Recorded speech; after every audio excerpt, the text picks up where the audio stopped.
industri dan manajemen pemasaran media. Namun, periklanan sangat relevan dengan dunia kewirausahaan, kemasan produk, dan hubungan masyarakat.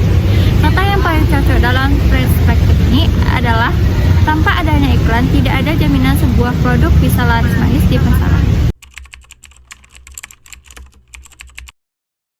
Bang, untuk pertanyaan pertamanya, bagaimana cara kita memilih agensi periklanan media digital yang tepat? Oke, yang pertama itu sebelumnya kenalkan, nama saya Teguh Irawan. Saya seorang owner sekaligus yang menjalankan PT Media Pemasaran Digital. Itu kita punya base di Depok, Jawa Barat. Kebetulan saya di Padang juga menjalankan bagian digital marketing untuk travel umroh. Nah, pengalaman kita sejauh ini, klien-klien kita yang datang dari kota manapun di Indonesia itu menemukan kita di sosmed. Jadi biasanya juga klien yang lain mencari kita di sosmed.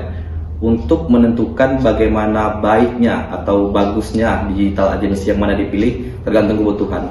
Digital agency ini ada macam-macam. Yang pertama ada digital agency media, itu seperti pembuatan desain, video komponen profile, kemudian juga ada terkait dengan animasi.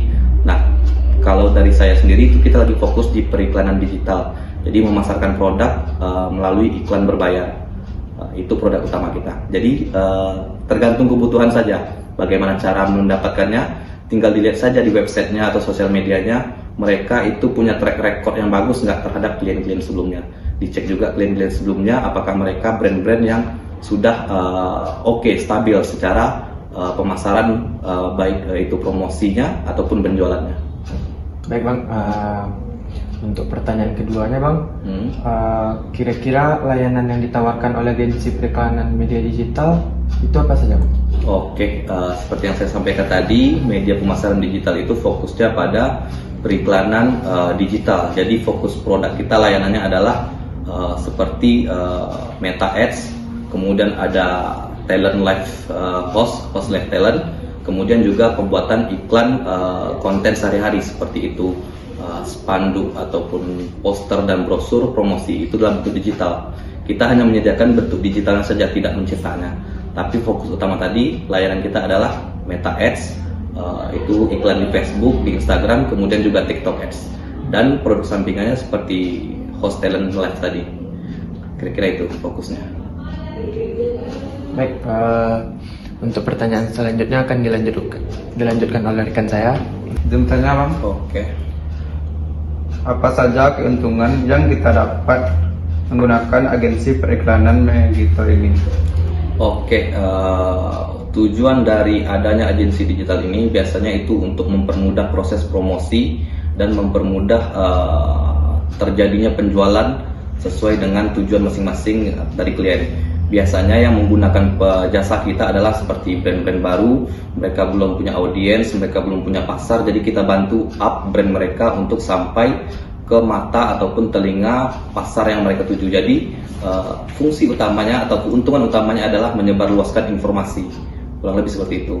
Kemudian nanti ada turunan selanjutnya seperti mungkin melakukan iklan agar terjadi penjualan. Tapi kebanyakan dari pengalaman kita itu adalah menyebarluaskan informasi, terutama bisnis-bisnis yang masih baru.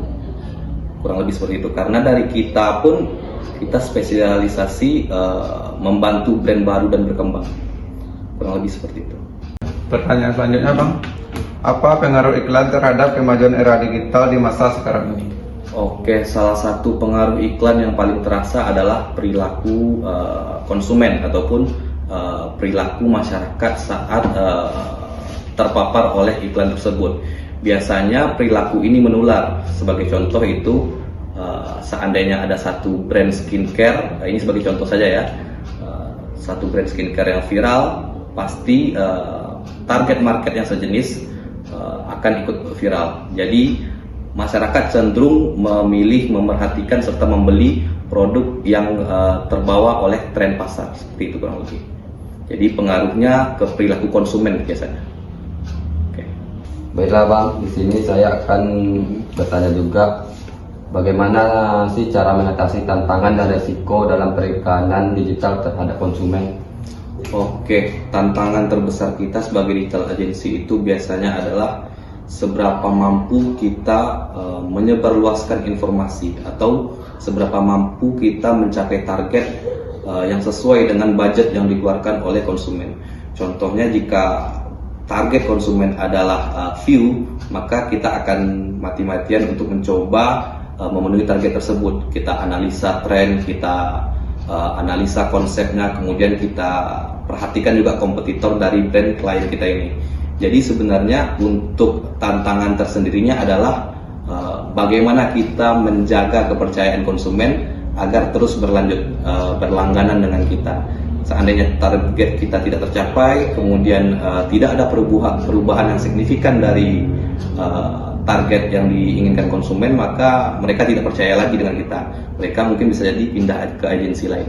Jadi tantangannya itu adalah menjaga kepercayaan saja. Oke.